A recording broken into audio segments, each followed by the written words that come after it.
नमस्कार और the deep dive में आपका स्वागत है। नमस्कार। आज हम प्रोग्रामिंग की दुनिया में उतर रहे हैं, लेकिन एक अलग नजरिए से। मतलब कोड और कंप्यूटर से हटकर। हाँ, बिल्कुल।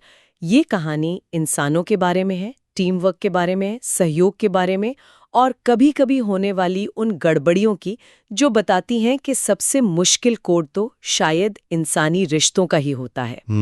हमारे पास एक किताब का अध्याय है जिसे एक बहुत अनुभवी प्रोग्रामर ने लिखा है। इसमें उन्होंने अपने दशकों लंबे करियर के किस्से और जो सबक सीखे हैं वो सब साझा किए हैं। मतलब ये कोई थ्योरी नहीं है, ये असली जिंदगी के अनुभव है। बिल्कुल।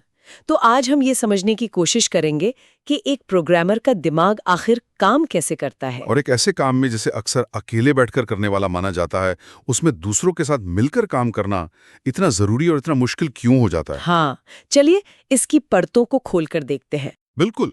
और मुझे लगता है कि ये चर्चा सिर्फ टेक्नोलॉजी में दिलचस्पी रखने वालों के लिए नहीं है। नहीं, बिल्कुल नहीं। ये किसी भी पेशेवर के लिए है जिसे एक टीम में काम करना होता है। मतलब ये व्यक्तिगत प्रतिभा और संगठनात्मक सफलता के बीच के संतुलन को समझने के बारे में है। सही कहा। तो कहानी की शुरुआत होती है लेखक के हाई स्कूल के दिनों से। अच्छा। उनके एक दोस्त थे टिम कॉनराड, और वो लोग मिलकर अपने बेसमेंट में कंप्यूटर बनाते थे। PDP-8 जैसे पुराने कंप्यूटर को प्रोग्राम करना सीखते थे। अरे वाह। और इतना ही नहीं, जो पहले डिजिटल घड़ी थी मोटोरोला पल्सर, उसके लिए क्रिस्टल को लेजर से ट्रिम भी करते थे। मतलब ये वो जमाना था जब प्रोग्रामिंग बहुत ही ज्यादा प्रैक्टिकल और सीधी होती थी। हाँ, सोचिए, कोड चुंबकीय टेप पर होते थे, स्क्रीन पर एडिटिंग नहीं होती थी। तो कोड पढ़ते कैसे थे? उन्हें कोड पढ़ने और बदलने के लिए प्रिंटेड लिस्टिंग का इस्तेमाल करना पड़ता था, मतलब कागज पर। बाप रे, आज के जमाने में तो ये सोचना भी मुश्किल है। और वहीं उन्हें एक समस्या का सामना करना पड़ा। क्या? उनके कोड बेस में ये खोजने का कोई तरीका ही नहीं था कि कोई फंक्शन या कोई कांस्टेंट कहाँ-कहाँ इस्तेमाल हुआ है। ओहो, मतलब हजारों लाइनों के कोड को हाथ से पढ़ना पड़ता होगा। बिल्कुल। तो उन्होंने फैसला किया कि वो एक क्रॉस रेफरेंस जनरेटर बनाएंगे। हाँ। एक टूल जो ये काम अपने आप कर दे। अच्छा आइडिया था। आइडिया तो बढ़िया था, लेकिन ये प्रोग्राम बहुत धीमा था, मतलब बहुत ही ज्यादा धीमा। क्यों, क्या गड़बड़ थी? वजह ये थी कि वो डेटा स्ट्रक्चर और एल्गोरिथम के एक्सपर्ट नहीं थे। अच्छा, मतलब उन्हें सही तरीका नहीं पता था। हाँ, वो एक ही मेमोरी बफर का इस्तेमाल कर रहे थे, और हर बार जब कोई नया रेफरेंस डालना होता था तो उन्हें बाकी पूरे बफर को मेमोरी में नीचे खिसकाना पड़ता था, एक-एक करके। अरे, तो सारा समय तो इसी खिसकाने में ही चला जाता होगा। बिल्कुल। और ये उनकी सीखने की प्रक्रिया का एक बहुत महत्वपूर्ण हिस्सा था। और ये अनुभव हमें सीधे प्रोग्रामर्स की सोच पर ले आता है ना?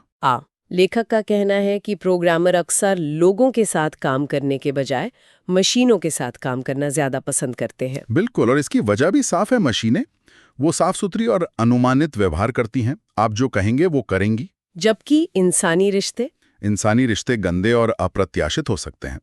वो कहते हैं कि प्रोग्रामर उस एहसास का आनंद लेते हैं जिसे वो फोकस का कुकून कहते हैं। फोकस का कुकून? हाँ, जब वो घंटों तक अकेले किसी दिलचस्प समस्या पर गहराई से ध्यान लगाते हैं।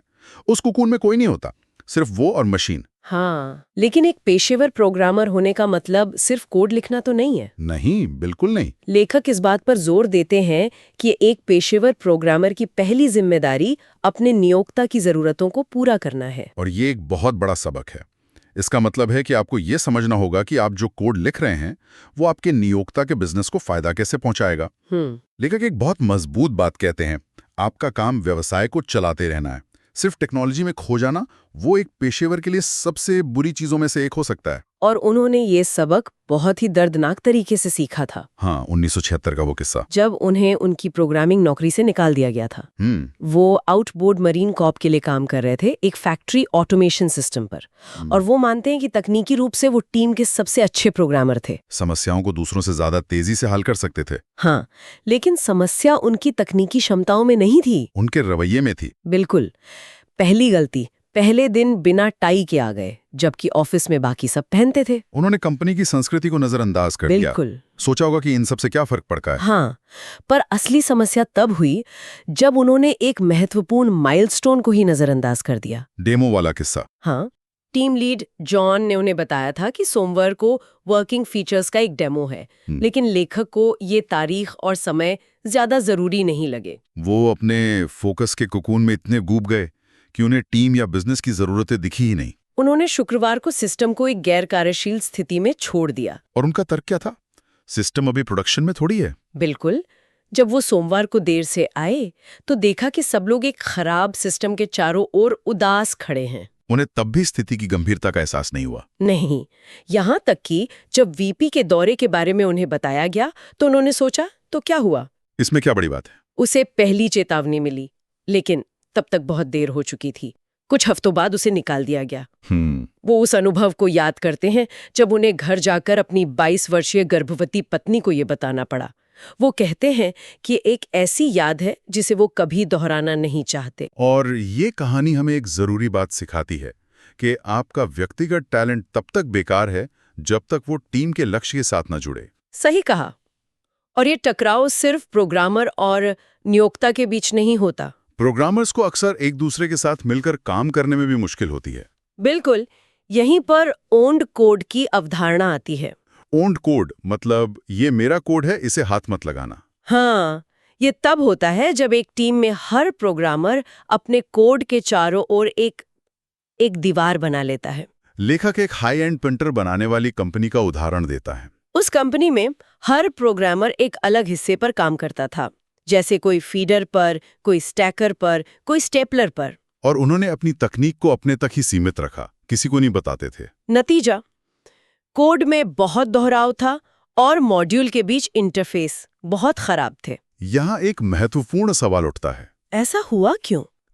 क्योंकि उन प्रोग्रामर्स का राजनीतिक दबदबा इस बात से सीधे तौर पर जुड़ा था कि बिजनेस उनके डिवाइस को कितना महत्व देता है। अच्छा। मतलब जिसका पुर्जा सबसे जरूरी, वो प्रोग्रामर सबसे ताकतवर।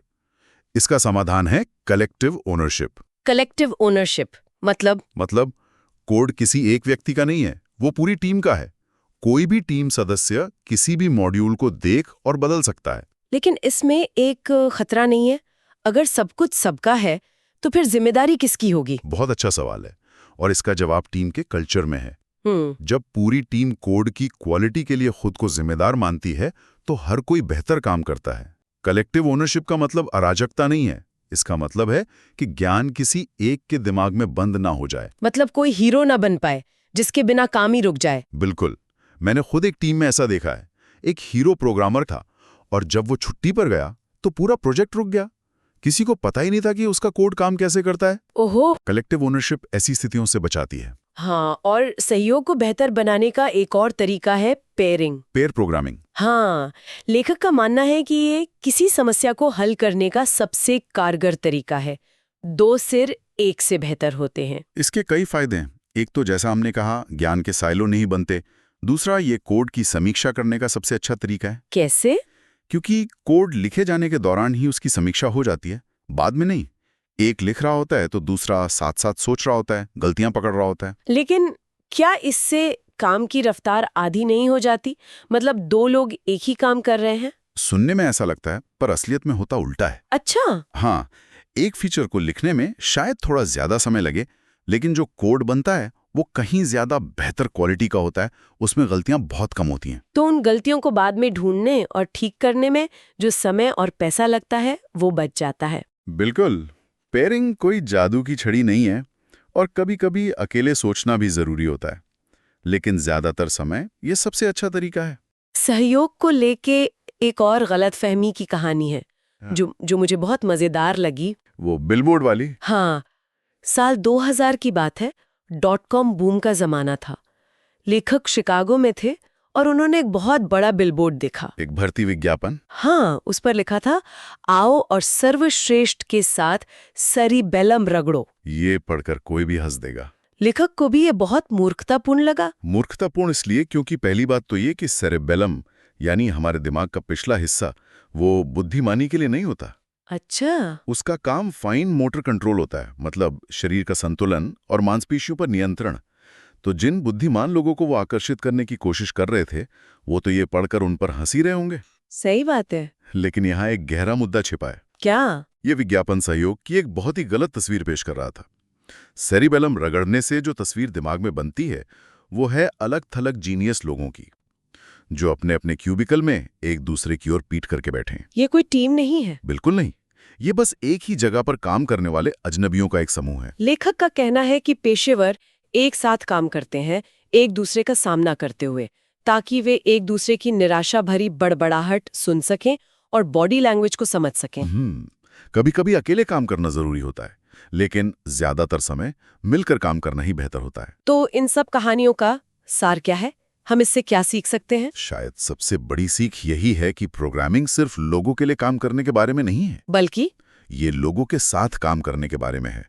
बिजनेस के साथ, अपने सहकर्मियों के साथ, एक दूसरे के साथ। लेखक इसे मजाकिया अंदाज में समाप्त करते हैं। हाँ, वो कहते हैं कि कितना अच्छा होता अगर प्रोग्रामर्स को एक कमरे में बंद कर दिया जाता, जहां 6 बड़ी स्क्रीन, सुपरफास्ट प्रोसेसर और असीमित डाइट कोला और चिप्स हो। हर प्रोग्रामर का सपना। बिल्कुल, लेकिन अफसोस, अगर हम अपना दिन प्रोग्रामिंग में बिताना चाहते हैं तो हमें लोगों से बात करना सीखना होगा। और यहाँ एक विचार है जिस पर आगे सोचा जा सकता है। ये सारी बातें तो प्रोग्रामर्स पर थीं, लेकिन ओन्ड कोड बनाम कलेक्टिव ओनरशिप का ये संघर्ष, या अकेले काम करने और टीम के साथ सहयोग करने के बीच का ये तनाव, ये और कहाँ-कहाँ देखने को मिलता है? अच्छा सवाल है। मतलब दूसरे पेशों में? हाँ, सोचिए एक सर्जिकल टीम के बारे में, या एक आर्किटेक्चर फर्म, या फिर एक फिल्म के सेट के बारे में। ये टकराव तो शायद हर उस फील्ड में है जहां गहरे व्यक्तिगत हुनर और एक बड़े सामूहिक लक्ष्य के बीच संतुलन बनाना पड़ता है। बिल्कुल, और ये एक ऐसा सवाल है जिसका जवाब शायद हर टीम को अपने लिए खुद ही खोजना पड़ता है।